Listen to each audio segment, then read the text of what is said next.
자, 오늘 말씀의 제목입니다. 한번 따라해 봅시다. 겨울이 오기 전에. 오늘 본문의 디모데후서는 바울의 마지막 서신이죠. 바울이 두 번째 로마 감옥, 두 번째는 이제 오스티아 감옥에 갇혔을 때인데, 이제 내가 여기서 살아나가지 못하겠구나라고 직감해요. 그러다 보니까 바울이 여러 가지 회한이 들면서 아들 디모데가 생각났던 것 같아요. 그때 디모데는 저기 지중해 건너서 2,000km가 넘죠. 에베소에서 목회하고 있었는데, 이 지중해는 11월, 12월만 되면 겨울이 오면 바람이 너무 세서 그 당시의 항해 기술로는 배를 띄울 수가 없습니다.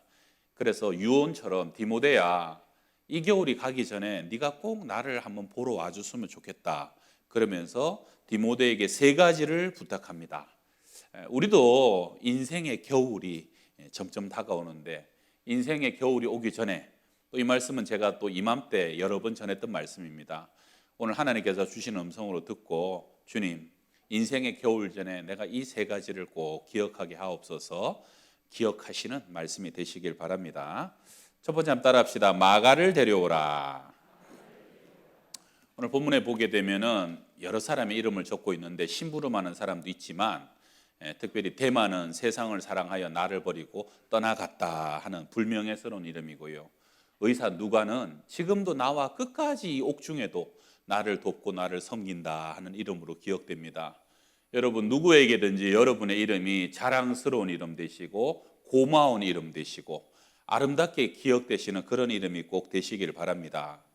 그리고 특별한 한 사람을 소개하는데 11절이에요. 내가 올 때에 마가를 데리고 오라. 그가 나의 일에 유익하리라.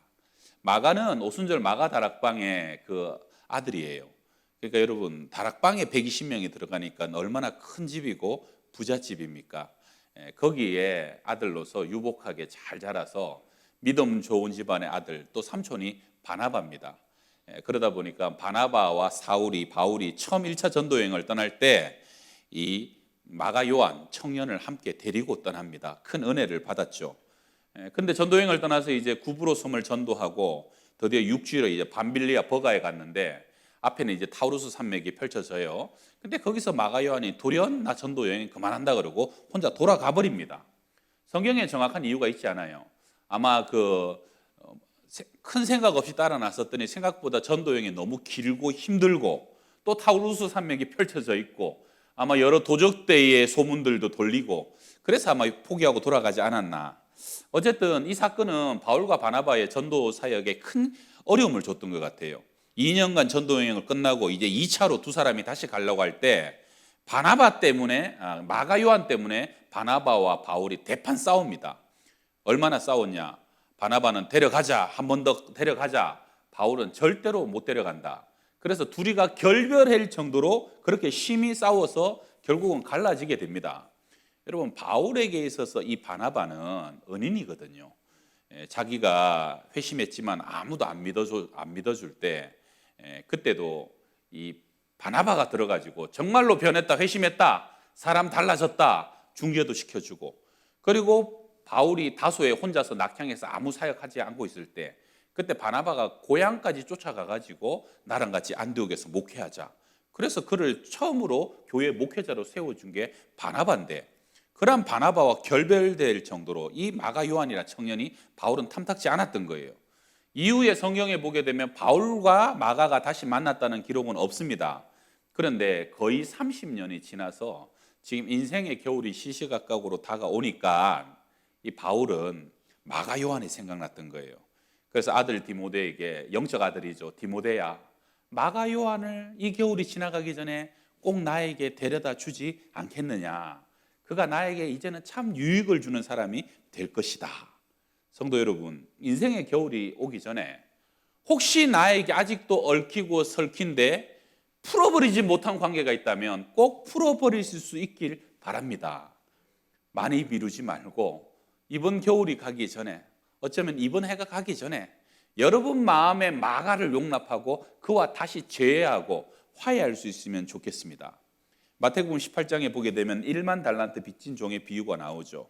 23절에 그러므로 천국은 그 종들과 결산하려 하던 어떤 임금과 같으니 하면서 시작되는데 1만 달란트가 오늘날 돈으로 환산하면 6조 정도 되는, 이건 뭐 도저히 사람이 갚을 수 없는 액수예요. 그러다 보니까 이 종이 엎드려 갖고 주인이요, 내가 어떻게 하든 갚겠으니까 조금만 더 기다려 달라 하고 애걸을 하는데, 주인이 그냥 그 자리에서 그 빚을 다 탕감해 줘 버립니다. 이유는 하나예요. 불쌍히 여겨가지고. 그런데 그렇게 용서받은 종이 나가다가 자기한테 100데나리온 빚진 동료를 만나요. 100데나리온은 100일치 품삯이에요. 뭐 한 1,000만 원 정도 되려나요? 크다면 크지만 아까 앞에 그것보다는 굉장히 적은 돈이죠. 보자마자 멱살을 부여잡고 갚으라고 똑같이 땅에 엎드려서 애걸 하면서 조금만 더 기다려달라고 내가 갚겠다고. 그런데 감옥에 집어넣어 버려요. 이유는 하나죠. 불쌍히 여기지 않았던 거죠. 결국 어떻게 됩니까? 그 얘기를 다 전해들은 주인이 앞에 종에 1만 달란트 탕감해 준 것을 취소해 버립니다. 그리고 이 비유의 결론은 뭡니까? 긍휼히 여기지 않는 자에게는 긍휼 없는 심판, 결국은 하나님도 긍휼 없는 결산을 그 사람에게 하게 되실 것이다. 그러면서 예수님이 그 비유 처음 시작할 때 말씀하시길, 내가 진실로 너희에게 이르노니 무엇이든지 너희가 땅에서 매면 하늘에서도 매일 것이요 땅에서 풀면 하늘에서도 풀리리라. 여러분, 용서만큼은 사람이 먼저 땅에서 풀어야 하늘에서도 풀어진다는 거예요. 용서는 그게 영적인 법칙이라는 거예요. 그래서 주기도에서 우리가 날마다 우리가 우리에게 죄 지은 사람을 용서하여 준 것 같이 우리 죄를 용서해 달라고 하나님께 기도하는 것이죠. 연말이 되면 다 결산하잖아요. 나라도 결산하고 회사도 결산하고 교회도 가정도 다 결산하는데, 우리도 언젠가 하나님 앞에 결산할 때가 옵니다. 여러분, 내가 풀어야 될 것을 더 늦기 전에 속히 풀 수 있기를 바랍니다. 그리고 오히려 축복하는 관계가 꼭 되시기를 바랍니다. 제가 며칠 전 새벽 예배 때 저 보면제를 좀 내렸으면 좋겠어요. 뒷부분이 안 보여서 안 보이니까 제가 신경이 쓰여서, 제가 며칠 전 새벽 예배 때 고린도 전후서를 다 마치면서 고린도후서 13장 13절이 주 예수 그리스도의 은혜와 하나님의 사랑과 성령의 교통하심이 함께 하실지어다 하는 축도로 끝나요. 근데 이 축도가 하필이 고린도 교인들을 향한 편지 끝에 들어가 있다는 거.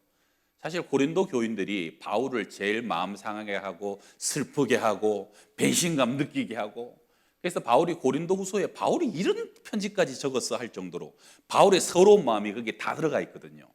그런데 바울이 그 고린도 교회의 교인들에게 하필 가장 성삼위 하나님의 풍성한 축복을 하면서 편지를 마칩니다. 주의 종은, 하나님의 사람은 마지막에는 언제나 축복하면서 그 마지막 인사를 할 수 있는 관계가 돼야 된다는 거죠. 제가 그날 새벽에 했던 얘기인데, 신학교 다닐 때 제대하고 우리 방에 있던 방에 소망관 204호라고 지금도 기억나는데, 그 방에 신학생 4명이 같이 살았어요. 선배가 한 분 있고 제 후배가 둘이가 있었는데, 후배 중에 하나는 저보다 1살 정도 나이는 많았던 것 같아요. 형이죠.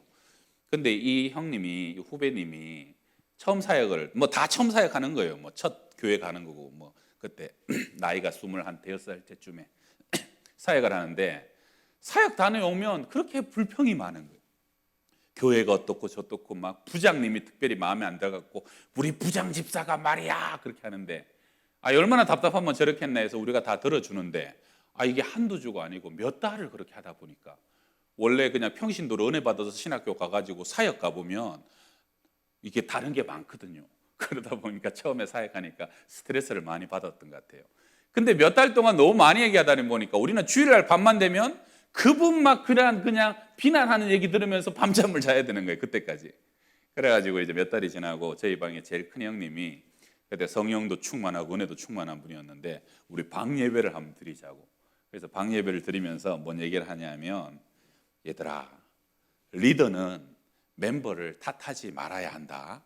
그러면서 그 다음에 또 하는 얘기가, 양을 저주하는 목자는 목자로서의 자격이 없는 거야. 그러는 거예요. 그러니까 이제 그때 그 전사님뿐만 아니라 저도 사역 가서 사실 힘들 때였고 다 마찬가지였어요. 그 말씀이 얼마나 가슴 깊이로 막 후벼파면서 들어오는지, 야, 그렇구나. 세상에 은혜 받아서 주의 일 하겠다고 목양지 가가지고 막 사역하다 보니까, 이분도 어렵고 저분도 어렵고, 어려운 사람 왜 없어요? 죄 지으니까 교회로 오는 거죠. 그러다 보고 하다 보니까 마음속에 막 그분이 믿고 싫고 저분 좀 어디 딴 교회 안 가나? 그렇게 하다 보면 내 마음에 무슨 은혜가 들겠으며 또 내가 그분을 어떻게 진심으로 위하여 그분에게 말씀을 준비하고 생명의 꼴을 먹이겠냐는 거죠. 여러분 가만히 보면 부모님들도 자녀들을 100% 다 사랑할 것 같은데 서운한 부모님들은 다니다가 꼭 자식, 아들, 딸 흉을 보고 욕을 하는 부모님들이 간혹가다 있죠. 이게 참 슬픈 일입니다. 여러분 스승이 제자를 가르치는데 학생이 제자가 못마땅해요. 그래서 쟤만 없으면 내가 좀 할만한데 그러면 그것이 얼마나 슬픈 일입니까? 참 목자는 누구예요? 참 부모, 참 스승은 자녀가 어떠한 모습과 흠과 연약함이 있더라도 그를 향한 사랑의 마음과 시각을 끊지 않는 사람입니다. 설사 회초리를 때리고 매를 때려도요, 설사 책망을 해도 사랑하기 때문에 책망하고 사랑하기 때문에 회초리를 들어야 되는 것이죠. 여러분 이렇게 우리 목회자들도 그렇습니다. 목회자들 마음속에 막 화평이 되지 않고 샬롬이 되지 않고 평안롭게 지내지 않다 보면은 내가 기도하는 게 어렵고 내가 더 깊은 영성으로 나아가는 것이 어려운 것이. 그래서 히브리서에서는 말합니다. 모든 사람과 더불어 화평함과 거룩함을 따르라. 이것이 없이는 아무도 주를 보지 못하리라. 누군가와 그냥 벽을 그냥 그대로 놔두고 못 본 채하고 눈도 안 마주치고 인사도 안 하고 살면서 어떻게 교회 와서 주님과 더 깊은 임재와 교통과 주님의 얼굴 보러 왔습니다라고 기도할 수 있겠냐는 거죠. 예배할 수 있겠냐는 거죠. 사람 사이의 화평과 샬롬이 이루어지지 않는 것은 영적 성장의 치명적인 장애 요인이 될 수밖에 없다는 거죠. 그래서 예수님께서도 누구든지 너희들이 네 집에 들어가든지 그 집에 평안하기를 빌어라. 먼저 그 집을 축복해라. 그 집이 합당하면 그 축복이 임할 것이요 합당하지 않으면 너에게 돌아올 것이다 그랬죠. 아브라함에게 뭐라 그럽니까? 누구든지 너를 축복하는 자는 내가 그 사람을 축복할 것이고 누구든지 너를 저주하는 사람은 내가 그를 저주해 버릴 것이다. 여러분 이거 무서운 말씀입니다. 축복도요 심어지는 것이고 축복이 결국은 돌아온다는 것이에요. 저주도 합당치 않은 사람에게 저주할 때 그 저주가 결국은 돌고 돌아서 그 사람의 가슴을 찔러버린다는 거예요. 내 입에서 나간 그대로 그 저주가 내 심령을 파고 들어올 수 있다는 겁니다. 여러분 우리가 살다 보면 항상 뭐가 될 듯한데 결국 마지막에 안 되시는 분들이 있죠.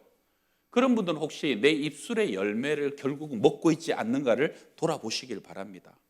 축복하고 여러분 격려하고요 칭찬하는 사람은 하나님의 은혜가 결국은 그를 되게 하는데 나도 모르게 자꾸 저주와 미움과 흉을 보고 불평 원망하다 보면 결국은 될 듯 하는데 결국에는 하나님의 은혜가 임하진 않는다는 거예요. 그래서 참 인생의 어려움이 계속적으로 반복될 수밖에 없다는 거죠. 해밍웨이 소설가의 단편 소설 중에 세계의 수도 Capital of the World라는 소설이 있는데요. 스페인을 배경으로 투사가 되고 싶어하는 한 젊은이 이야기입니다. 그 소설에 보게 되면 파코라는 청년이 아버지와 심하게 다투고 집을 나가버립니다. 아버지랑 아들이랑 잘 싸우는 집들 있잖아요. 근데 그때는 너무 화가 나가지고 뭐 본인이 잘못했어요. 그래놓고 막 집을 나가버린 거예요. 아버지랑 의절을 해버린 거죠. 세월이 좀 가다 보니까 아버지가 아들이 너무 보고 싶네요. 잘못한 건 아들이지만 아들을 어떻게든 용서하고 다시 만나고 싶어요. 고민을 하다가 묘안을 떠오릅니다. 그 당시에 그 지역의 제일 큰 일간지 엘 리베라라는 지역 신문에 눈에 띌 만큼 큼지막한 광고를 냅니다. 짧게 냈어요. 파코 화요일 정오에 몬타나 호텔에서 만나자. 다 용서했다. 아빠가.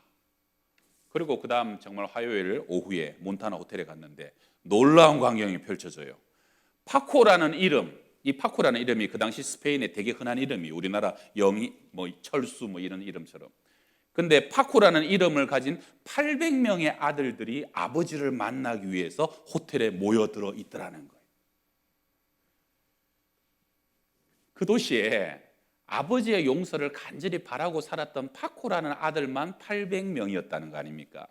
여러분 그만큼 지금 이 시절에도 내가 누군가의 용서를 받아야만 하고 누군가의 용서가 필요한 아들, 딸들이 그렇게 많다는 거고 또 나도 그 누군가의 파코로서 지금 이 시절을 살아가고 있다는 것이죠. 성도 여러분, 여러분에게 용서해 주어야 될 파코는 누구입니까? 만약 그런 사람이 있다면 이 파코 아버지처럼 용기를 내서 먼저 용서해 주시고 먼저 선언하시고 먼저 손을 내밀어 줄 수 있기를 바랍니다. 여러분, 세상에는 두 종류의 죄인밖에 없습니다. 들킨 죄인, 감옥도 갈 수 있죠.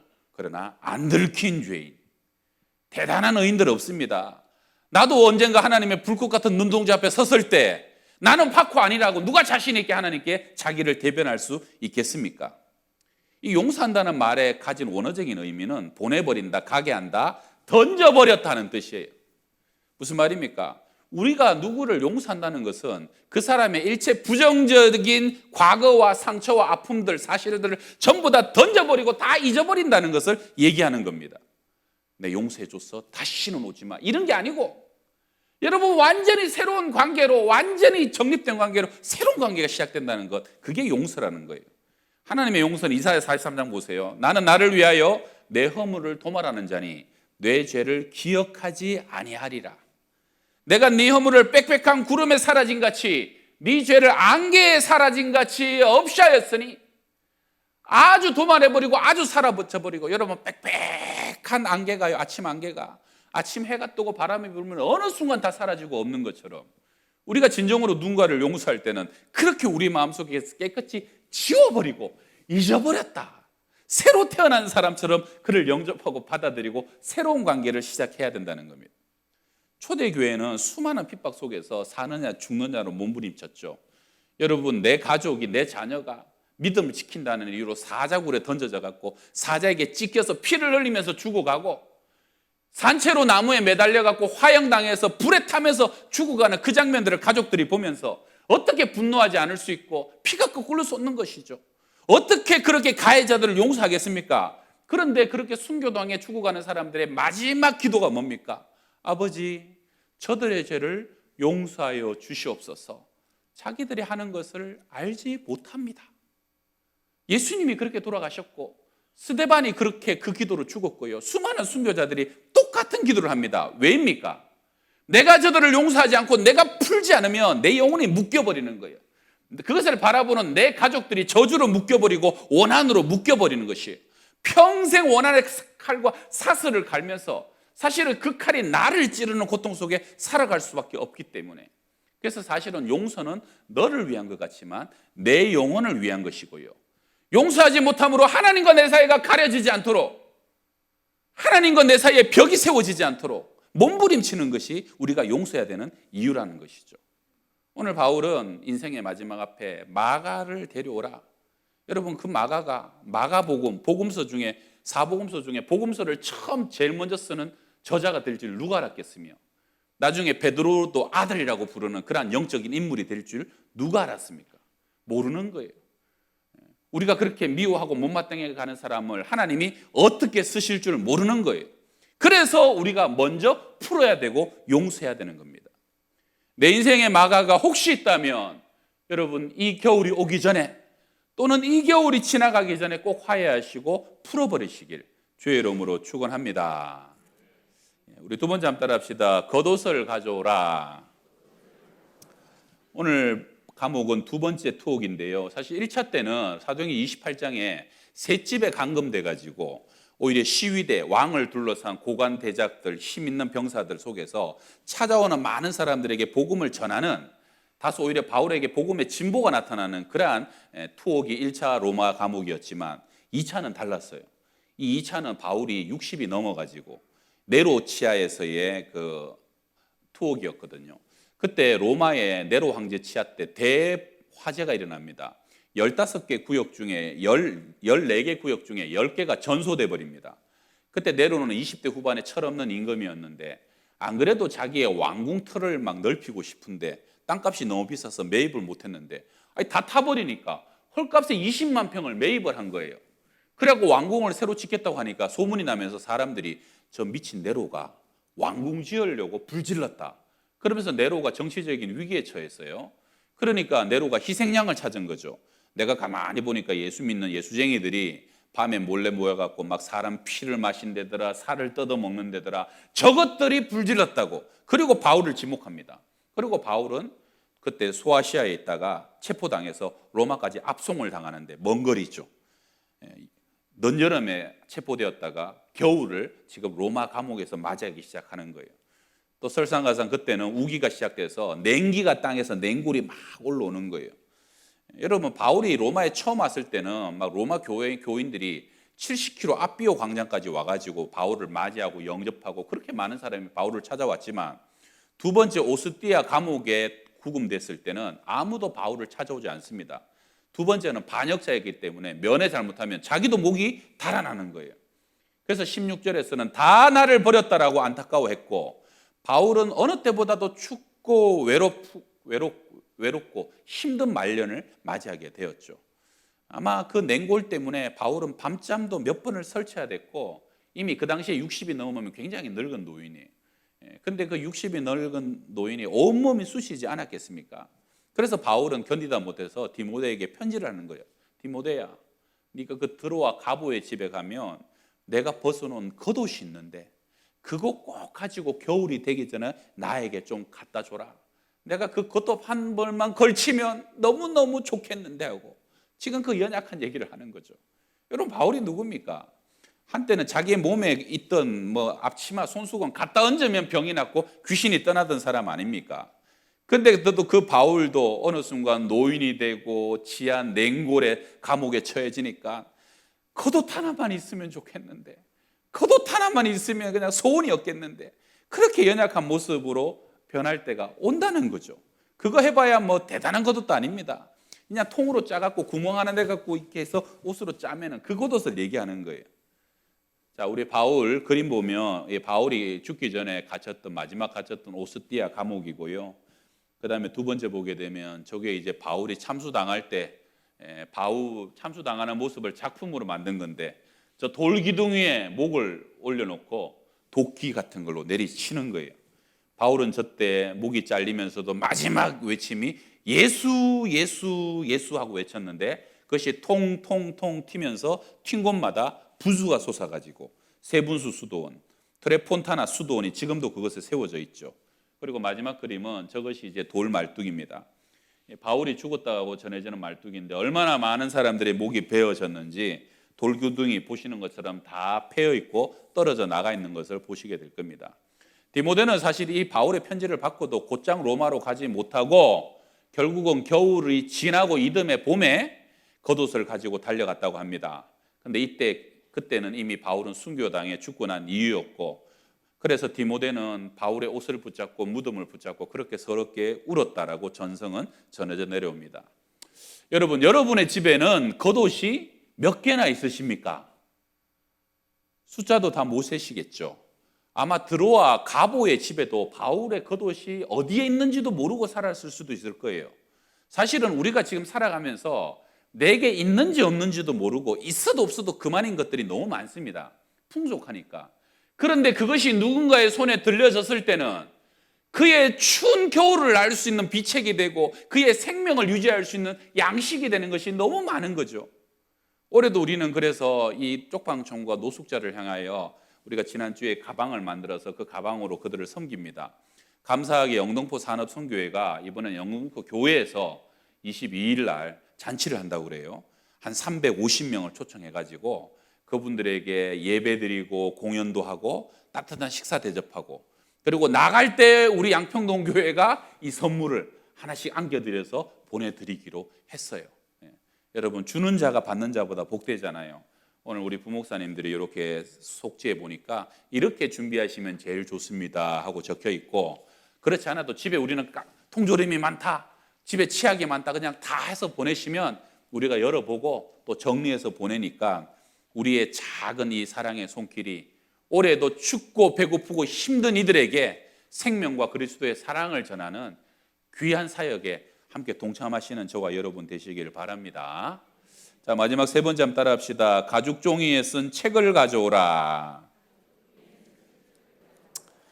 바울은 쓰는 편지마다 성경이 된 13권의 성경의 저자죠.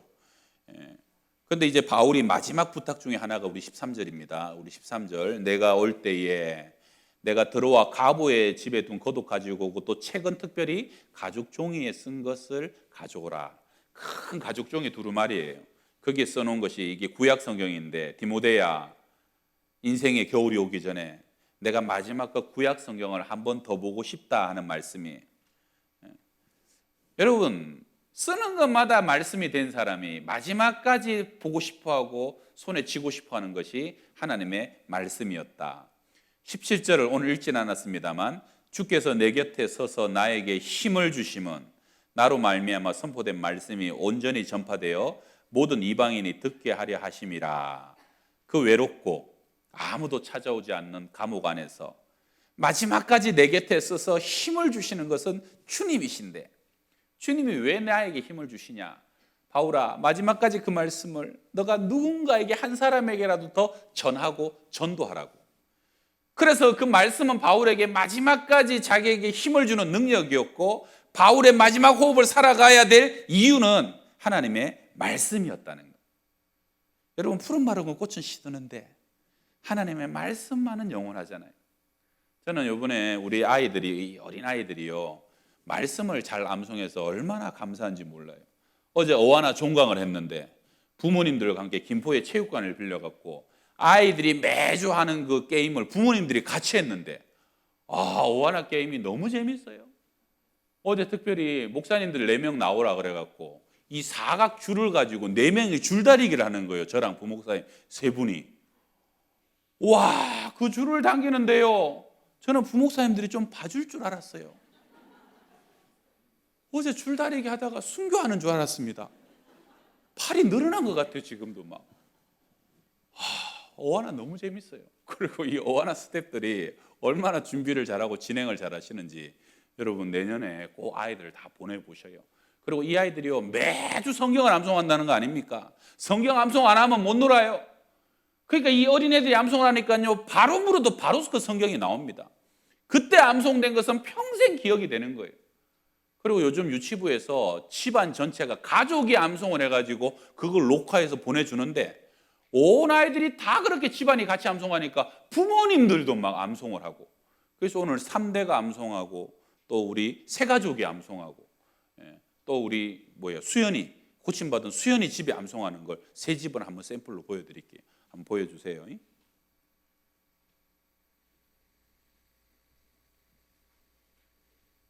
이스라엘아 들으라. 우리 하나님 여호와는 오직 유일한 여호와시니 너는 마음을 다하고 뜻을 다하고 힘을 다하여 내 하나님 여호와를 사랑하라.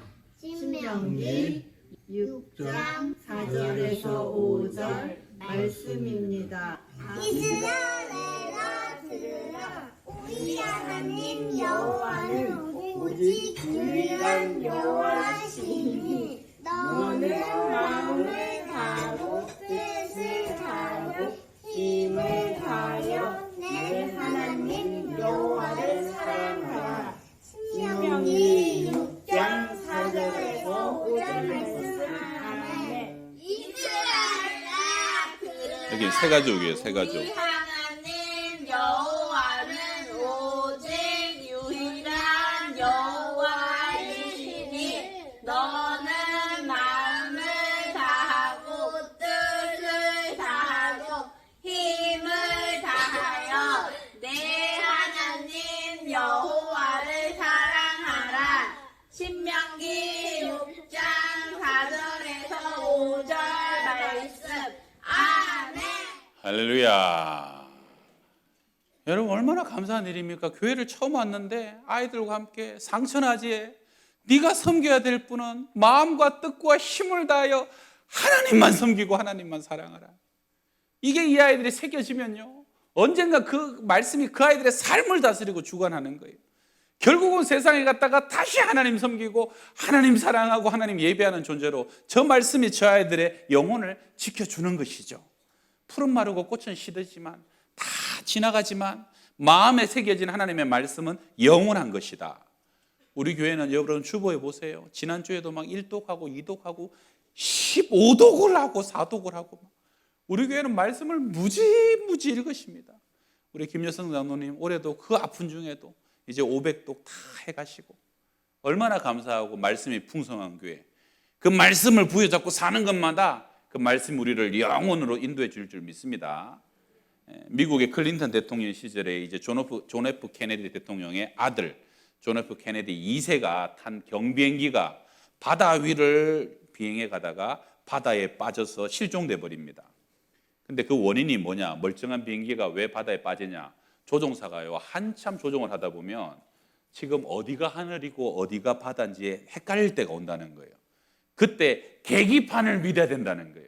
계기판이 여기가 바다라고 얘기하는데 내가 보기에는 여기가 하늘 같은데 하고 레바를 당겨버리면 그냥 바다로 비행기가 들어가 버린다는 거죠. 여러분, 우리 인생에서도요, 우리는 하나님의 말씀이 우리 인생의 계기판인 것을 믿으시길 바랍니다. 말씀이 우리 인생의 내비게이션이에요.